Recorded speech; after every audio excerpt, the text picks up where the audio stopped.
नमस्कार विद्यार्थी मित्रांनो, आज आपण नवनीतमधील स्वाध्याय 30.3 सोडविणार आहोत. सोडूया. पहिला प्रश्न, येथे आपल्याला n ची किंमत किती आहे हे काढायचे आहे. n चा वर्ग त्याची किंमत ही दिलेली आहे. यावरून n ची किंमत किती आहे हे काढायचे आहे. पहा, येथे 6.5 आहे, येथे 6.5, 4.5 आणि येथे 4.5 चा स्क्वेअर आहे. आपल्याला येथे मायनस आहे, म्हणजे हे सूत्र माहीत आहे. a चा वर्ग minus 2 times ab plus b चा वर्ग म्हणजे काय, a मायनस b कंसाचा वर्ग असतो. बरोबर आहे. त्याप्रमाणे हे रूपांतर होईल का? होईल. पहा, समजा 6.5 म्हणजे आपण s गृहीत धरू. 6.5 म्हणजे a आणि 4.5 म्हणजे काय, येथे b गृहीत धरू आपण. 6.5 म्हणजे a आणि 4.5 म्हणजे b, म्हणजे हे काय होणार आहे, a चा वर्ग होईल. बरोबर आहे. हा a होईल, हा b होईल, हा b चा वर्ग होईल. म्हणजे पहा, a चा वर्ग मायनस 2 आहे येथे ab आणि प्लस b चा वर्ग, म्हणजे याप्रमाणे रूपांतर होईल. म्हणजे आपण कसं लिहू शकतो, म्हणजे a मायनस b चा वर्ग. बरोबर आहे. a म्हणजे आपण काय गृहीत धरलेले, 6.5, म्हणजे 6.5 मायनस b म्हणजे काय, 4.5 याचा वर्ग. पहा, 6.5 मधून 4.5 गेले, 6.5 मधून 4.5 मायनस केले आपण, काय होईल, 2 राहतील. बरोबर आहे. म्हणजे 2 चा वर्ग होईल. पहा, एवढ्याची किंमत काय आलेली आहे, 2 चा वर्ग, परंतु ही किंमत म्हणजे काय, n चा वर्ग, म्हणजे आपण n चा वर्ग बरोबर ही किंमत लिहू शकतो. बरोबर आहे. तर आता आपल्याला n ची किंमत काढायची. दोन्ही बाजूला वर्ग आहे, मग दोन्ही बाजूचं वर्गमूळ घेतलं तर वर्ग निघून जाईल, म्हणजे n बरोबर काय होईल, 2 किंवा 2.0, म्हणजे पर्याय क्रमांक 2 आपला बरोबर आहे. नेक्स्ट, पहा, येथे a ची किंमत काय आहे हे काढायचे. काय दिलेलं आहे, a प्लस 1, तर यावरून a ची किंमत काढायची. पहा, 625 आहे, म्हणजे कितीचा चौथा पॉवर आहे तो, 5 चा आहे, कारण 5 गुणिले 5 गुणिले 5 गुणिले 5 म्हणजे काय होईल, 5 चा चौथा घात होईल. बरोबर आहे. याची किंमत किती आहे, 625, म्हणजे ह्या 625 ऐवजी आपण असं लिहू शकतो, 5 चा चौथा घात. बरोबर आहे. म्हणजे a प्लस 1 चौथा घात 625 म्हणजे काय, 5 चा चौथा घात. आता पहा, हे समीकरण आहे, दोन्ही बाजू इक्वल आहेत आणि पॉवर सारखा आहे, पॉवर दोन्ही सारखे आहेत, समीकरण आहे, दोन्ही बाजू समान आहेत, म्हणजे याचा अर्थ काय होईल, ही जी किंमत आहे, हा जो बेस आहे तो हा पण बेस समान असेल, म्हणजे a प्लस 1 हा जो बेस आहे तो या बेस बरोबर इक्वल असेल, म्हणजे 5 बरोबर इक्वल असेल. बरोबर आहे. त्यामुळे यावरून a ची किंमत काढता येईल. a बरोबर काय होईल, हे 5, हा प्लस 1 या साईडला मायनस 1 होईल, म्हणजे a ची किंमत किती येणार आहे, 4. पर्याय क्रमांक 3 आपला बरोबर आहे. नेक्स्ट, तिसरा प्रश्न, a चा वर्ग अधिक 4 ही राशी पूर्ण वर्ग होण्यासाठी मधले पद कोणतं मिळवायचं आपण. पहा, मधले पद काढण्यासाठी आपल्याला सूत्र माहीत आहे. हे पहिलं पद आहे, हे तिसरं पद आहे. बरोबर आहे. मधलं पद काढायचं आहे आपल्याला, म्हणजे 2 अचूक पर्याय निवडा सांगितलेले आहे. येथे जर प्लस असेल तर 2 अचूक पर्याय येतात, हे आपण मागच्या उदाहरणात पाहिलेलं आहे. सूत्र कोणतं आहे, प्लस किंवा मायनस वर्गमुळामध्ये पहिले पद आणि गुणिले वर्गमुळामध्ये तिसरे पद. पहा, म्हणजे काय येईल, प्लस किंवा मायनस, येथे 2 येतात. बरोबर आहे, कारण 2 टाइम्स असते, प्लस और मायनस 2 टाइम्स पहिले पद कोणतं आहे, a चा वर्ग, गुणिले तिसरे पद कोणतं आहे, 4. पहा, म्हणजे उत्तर काय येईल आपलं, प्लस किंवा मायनस हे 2, a चा वर्ग आहे त्याचं वर्गमूळ आहे, म्हणजे उत्तर काय येईल, फक्त a येणार आहे, आणि 4चं वर्गमूळ किती आहे, 2. पहा, म्हणजे प्लस किंवा मायनस 2 गुणिले 2 4 होईल, आणि हा a, म्हणजे प्लस और मायनस 4a, म्हणजे काय, एकतर प्लस 4a असेल मधलं पद किंवा मायनस 4a. प्लस किंवा मायनस, म्हणजे एक तर प्लस 4a असेल किंवा दुसरं कोणतं असेल -4a, म्हणजे -4a किंवा +4a, म्हणजे पर्याय क्रमांक 1 आणि 3 बरोबर आहेत. त्यामुळे आपण 1ला आणि 3ला राऊंड करणार आहोत. नेक्स्ट पहा, याची किंमत किती आहे हे आपल्याला काढायची आहे. येथे गुणाकार आहे, अंशाचा गुणाकार करू, छेदाचा गुणाकार करू. काय होईल? 3 × 3 9 होतील, बरोबर आहे. आणि 2 × 2 4 होतील, मायनस 5 × 5 25 होतील, आणि 4 × 4 16 होतील, आणि भागिले, आता येथे आपण तिरपा गुणाकार करू, कारण येथे प्लस साईन आहे, त्यामुळे अंशाचा गुणाकार छेदाचा गुणाकार करता येणार नाही आपल्याला. तर तिरपा गुणाकार करू, म्हणजे 4 त्रिक 12 होतील, प्लस 5 दोन्ही 10 होतील, आणि भागिले छेदाचा गुणाकार 2 × 4 म्हणजे 8 होतील. येथे एकतर छेद सारखे करावे लागतील किंवा तिरपा गुणाकार घ्यावा लागेल. आपण तिरपा गुणाकार घेऊ. 16 × 9 म्हणजे किती होईल? 144, मायनस साईन 25 × 4 100, आणि छेदाचा गुणाकार 16 × 4 म्हणजे 64 होतील, बरोबर आहे. आता हे भागिले आहे, येथे मी गुणाकार करतो, म्हणजे हे 8 काय होतील? वर जातील, आणि हे काय होतील? 12 + 10 म्हणजे 22 छेदामध्ये येतील, बरोबर आहे. तर आता पहा, 144 मधून 100 गेले तर राहतील 44, हे भागिले 64 गुणिले 8 भागिले 22. पहा, 22 × 1 = 22, 22 दोन्ही 44, 8 × 1 = 8, 8 × 8 = 64. आता येथे 2 आहेत, येथे 8 आहेत, म्हणजे 2 × 1 = 2, 2 × 4 = 8. काय राहील? म्हणजे 1/4. पर्याय क्रमांक 3 आपला बरोबर आहे. नेक्स्ट 5वा प्रश्न मित्रांनो, पहा, याची किंमत किती असेल हे आपल्याला काढायचं आहे. असं जर कॅल्क्युलेशन करायला गेलं तर खूप वेळ लागेल आपल्याला. त्यासाठी पहा, येथे 3.7 आहे, येथे 1.3 आहे, 3.7चा वर्ग आहे, 3.7 1.3. तर आपण काय करू? समजा 3.7 म्हणजे ए कन्सिडर करू, आपण त्याला ए समजू आपण, आणि 1.3 त्यासाठी आपण पुट काय करू? त्यासाठी आपण बी गृहीत धरू. पहा, म्हणजे दिलेली राशी कशी होईल आपली? 3.7च्या ऐवजी आपल्याला ए ठेवायचं आहे, आणि 1.3च्या ऐवजी आपल्याला बी ठेवायचं आहे. पहा, म्हणजे एचा घन होईल, आणि प्लस हा बीचा घन होईल, आणि 3.7चा वर्ग आहे म्हणजे एचा वर्ग, मायनस ए × बी होईल, आणि प्लस 1.3 म्हणजे बीचा वर्ग होईल. पहा, तर आता आपण काय करू? हे सूत्र माहिती आहे आपल्याला, एचा घन अधिक बीचा घन, एचा घन अधिक बीचा घन. सूत्र कसं आहे? एका कंसामध्ये ए + बी, आणि दुसऱ्या कंसामध्ये एचा वर्ग मायनस ए बी प्लस बीचा वर्ग. हे सूत्र आहे आपलं, बरोबर आहे. त्याप्रमाणे येथे काय होईल? मग तेच होणार आहे, कारण टर्म त्याच आहेत. ए + बी येईल, आणि एचा वर्ग मायनस ए बी प्लस बीचा वर्ग, आणि छेदामध्ये काय आहे? एचा वर्ग मायनस ए बी प्लस बीचा वर्ग. हे दोन्ही कंस सारखे आहेत, म्हणजे हे कॅन्सल होतील, दोन्ही कंस सारखेच आहेत, म्हणजे काय राहील? ए + बी. आता ए + बी, ए म्हणजे काय आपण घेतलेला आहे? 3.7, किमती टाकून देऊ आता, 3.7, आणि बी म्हणजे काय? 1.3 प्लस 1.3. पहा, दोघांची बेरीज केली आपण तर काय होईल? 3.7 आणि 1.3 ह्या दोघांची बेरीज करायची. 7 आणि 3 10, हातचा आला 1, 3 4 5, म्हणजे उत्तर काय येईल? 5.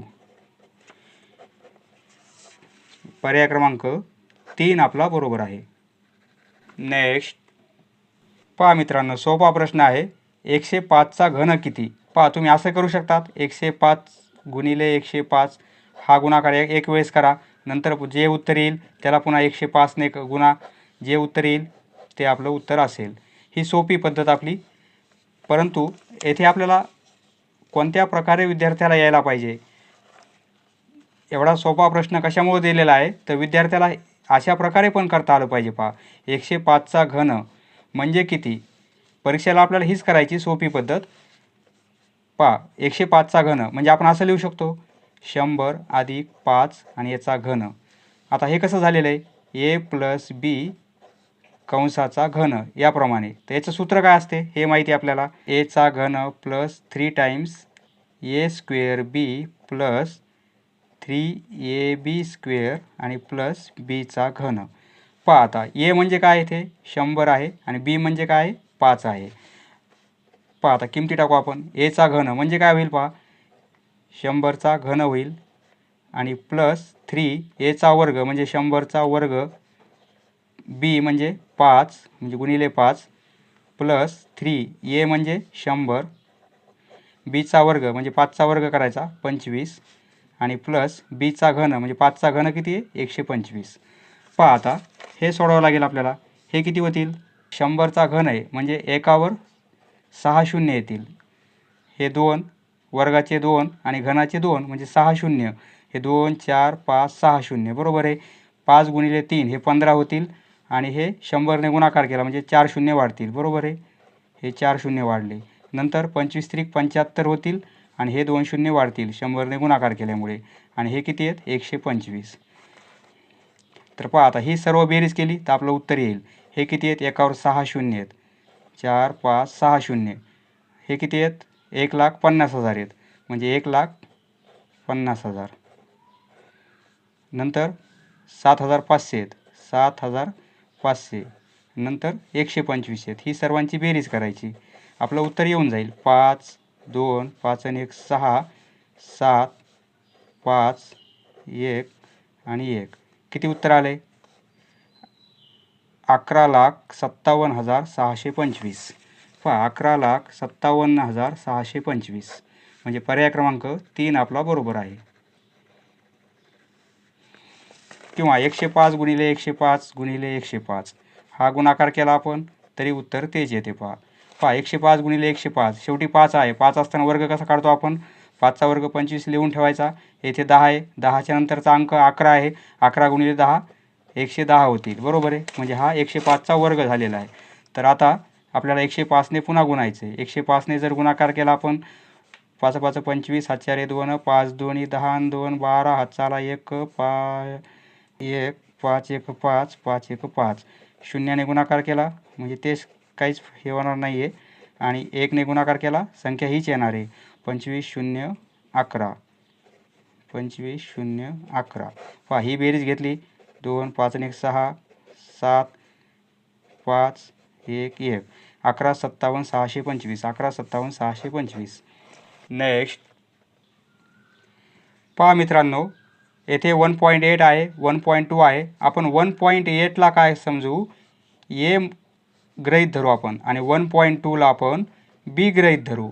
तर दिलेली राशी कशी होईल पहा आपली चौथा पॉवर मायनस बीचा चौथा पॉवर होईल आणि एचा वर्ग आणि येथे प्लस बीचा वर्ग याप्रमाणे रूपांतर होईल. पहा येथे काटाकाटी करता येत नसते कारण येथे मायनस साईन आहे.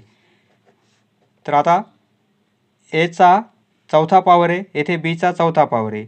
याला आपण असं लिहू शकतो का हे पहा एचा वर्ग आणि त्याचाही वर्ग केला आपण मायनस त्याप्रमाणे बीलाही बीचा वर्ग आणि त्याचाही वर्ग केला होता. पहा इथे काय येईल एचा वर्ग आणि अधिक बीचा वर्ग. पहा आता हे सूत्र माहिती आहे आपल्याला एचा वर्ग मायनस बीचा वर्ग. तर आपण काय करतो एका कंसामध्ये ए मायनस बी आणि दुसऱ्या कंसामध्ये ए प्लस बी बरोबर आहे. त्याप्रमाणे येथे वर्ग आहे येथे वर्ग आहे परंतु येथे ए म्हणजे काय आहे एचा वर्ग आहे आणि बी म्हणजे काय घ्यायचं आपल्याला बीचा वर्ग घ्यायचा आहे बरोबर आहे. म्हणजे हे कसं होणार आहे याचे अवयव कसे पडतील एका कंसामध्ये एचा वर्ग मायनस बीचा वर्ग आणि दुसऱ्या कंसामध्ये एचा वर्ग प्लस बीचा वर्ग कारण येथे वर्ग होता. येथे जर वर्ग असेल तर येथे पॉवर 1 1 असतो आणि येथे जर चौथा पॉवर असेल पहा असं डायरेक्ट लिहिता येईल आपल्याला. येथे जर चौथा पॉवर असेल तर तुम्ही ही स्टेप डायरेक्ट लिहू शकता एचा वर्ग मायनस बीचा वर्ग आणि एचा वर्ग प्लस बीचा वर्ग हे पण सूत्र आहे पहा. असं न करता ही स्टेप डायरेक्ट लिहिता आली असते आपल्याला. पहा आणि छेदामध्ये काय एचा वर्ग अधिक बीचा वर्ग. पहा एचा वर्ग अधिक बीचा वर्ग हे दोन्ही कंस सारखे आहेत कॅन्सल झाले. काय राहिलेलं आहे एचा वर्ग मायनस बीचा वर्ग. पहा आता एचा वर्ग मायनस बीचा वर्ग आहे तर आपल्याला हेच सूत्र वापरावं लागेल. म्हणजे याचे अवयव काय पडतील एका कंसामध्ये ए मायनस बी आणि दुसऱ्या कंसामध्ये ए प्लस बी बरोबर आहे. तर आता ए मायनस बी, आता आपण किमती टाकू.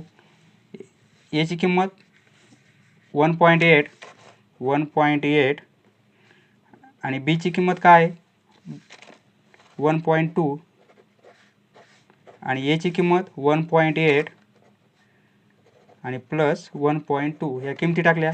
पहा ह्या दोघांची वजाबाकी 1.8 मधून 1.2 गेले तर काय राहील पहा 0.6 राहतील. बरोबर आहे. 0.8 प्लस 1.2 म्हणजे किती होतील 3.0 होतील म्हणजे 3च. बरोबर आहे. दोघांचा गुणाकार साहित्रिक 18. पॉईंट कुठे एक अंकानंतर म्हणजे येथे येईल 1.8 म्हणजे उत्तर काय येईल आपलं 1.8. येथे 1.80 दिलेले. 1.8 म्हणजेच काय 1.80 म्हणजे पर्याय क्रमांक 4 आपला बरोबर आहे. नेक्स्ट पहा याची किंमत किती आहे आपल्याला काढायची. ही वजाबाकी घेऊ आपण. 1.7 मायनस 0.7 आहे. ही वजाबाकी किती येईल 0.1 1.0 येईल म्हणजे 1.0 म्हणजे 1च आहे 1.0 आणि त्याचा घन आहे. बरोबर आहे.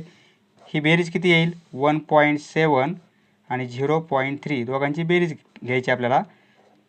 ही बेरीज येणार आहे 2.0 म्हणजे 2. बरोबर आहे. 2.0 म्हणजे 2च. पहा 1.0 त्याचा घन म्हणजे 1चा घन किती किंवा असं लिहू शकतो आपण 1चा घन आणि हे काय 2चा घन. 1चा घन 1च आहे परंतु 2चा घन किती आहे 8 म्हणजे 2 गुणिले 2 गुणिले 2 म्हणजे किती 8. उत्तर काय येईल आपलं 1/8 म्हणजे पर्याय क्रमांक 1 आपला बरोबर आहे. नेक्स्ट पहा या राशीचे आपल्याला अवयव काढायचे आहेत. तर 27 एक्सचा घन आहे मायनस 64 एक्सचा घन आहे. 27 3चा घन आहे आणि 64 4चा घन आहे. बरोबर आहे. त्यामुळे आपण असं लिहू शकतो 3x लिहिले येथे आणि याचा घन केला म्हणजे 3चा घन आहे आणि एक्सचाही घन आहे. 3चा घन 27 एक्सचा घन एक्सचा घन. बरोबर आहे. आता मायनस येथे कसं लिहिणार आपण 64 ऐवजी आपण 4 लिहिले आणि एक्सच्या घनाऐवजी एक्स लिहिला आणि पूर्ण कंसाचा आपण घन केला. याचा अर्थ काय होईल 4चा घन म्हणजे किती 64 आहे आणि एक्सचाही घन आहे म्हणजे एक्स घन. आपण काहीच बदल केला नाही फक्त असं रूपांतर केलेलं आहे. कोणत्या सूत्रामध्ये बसेल आता एचा घन मायनस बीचा घन. हे सूत्र माहिती आहे आपल्याला ए मायनस बी एचा वर्ग प्लस ए बी आणि प्लस बीचा वर्ग या सूत्राप्रमाणे. येथे ए म्हणजे काय 3x. ए म्हणजे येथे काय घेणार आपण 3x आणि बी म्हणजे काय घेणार 4/x. एची किंमत ही होईल आणि बीची किंमत ही होईल.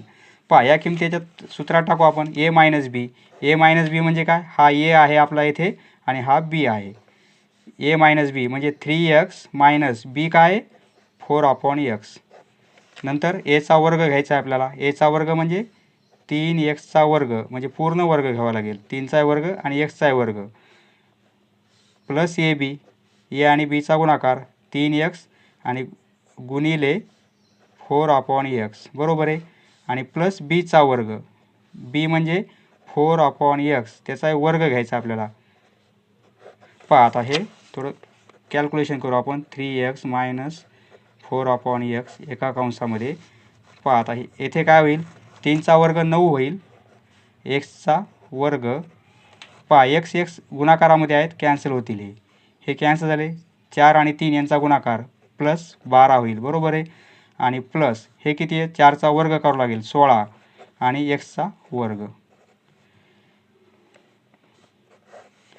पहा हे येतील आपले अवयव म्हणजे पर्याय क्रमांक 2 आपला बरोबर आहे. पहा नेक्स्ट पहा मित्रांनो येथे घन आहे येथे घन आहे म्हणजे एचा घन अधिक बीचा घन हे सूत्र वापरावं लागेल आपल्याला. यासारखे उदाहरण आपण यापूर्वी पाहिलेले आहेत. पहा 4.8 म्हणजे आपण समजा ए गृहीत धरू आणि 3.2ला आपण बी गृहीत धरू. आता या किमती आपण येथे ठेवू तर काय होईल पहा एचा घन प्लस बीचा घन 4.8 म्हणजे काय एचा वर्ग मायनस ए बी होईल आणि प्लस बीचा वर्ग होईल. बरोबर आहे. पहा आता हे सूत्र वापरता येईल आपल्याला एचा घन अधिक बीचा घन एचा घन अधिक बीचा घन. A plus B A square minus A B आणि प्लस बीचा वर्ग. हेच आपल्याला इथे लिहायचं आहे, कारण एचा घन अधिक बीचा घनच आहे. म्हणजे आपण काय लिहिणार, ए अधिक बी एचा वर्ग मायनस ए बी प्लस बीचा वर्ग आणि छेदामध्ये काय आहे, एचा वर्ग मायनस ए बी प्लस बीचा वर्ग. पहा हे दोन्ही कंस सारखे आहेत, कॅन्सल होईल. काय राहील, ए प्लस बी. आता ए म्हणजे आपण काय घेतलेलं आहे, 4.8 आणि बीची किंमत किती आहे, 3.2. ह्या दोघांची बेरीज करा. 4 आणि 3 7 आणि हा 1 म्हणजे 8, 8.0. उत्तर काय येईल आपलं, 8.0 म्हणजे 8 येईल उत्तर. म्हणजे पर्याय क्रमांक 3 आपला बरोबर आहे. पहा यासारखे आपण 2-3 प्रॉब्लेम सॉल्व केलेले आहेत. त्यामध्ये आपल्या लक्षात आलेलं आहे, येथे जर घन असेल तर एवढं खालचं छेद कॅन्सल होतोय.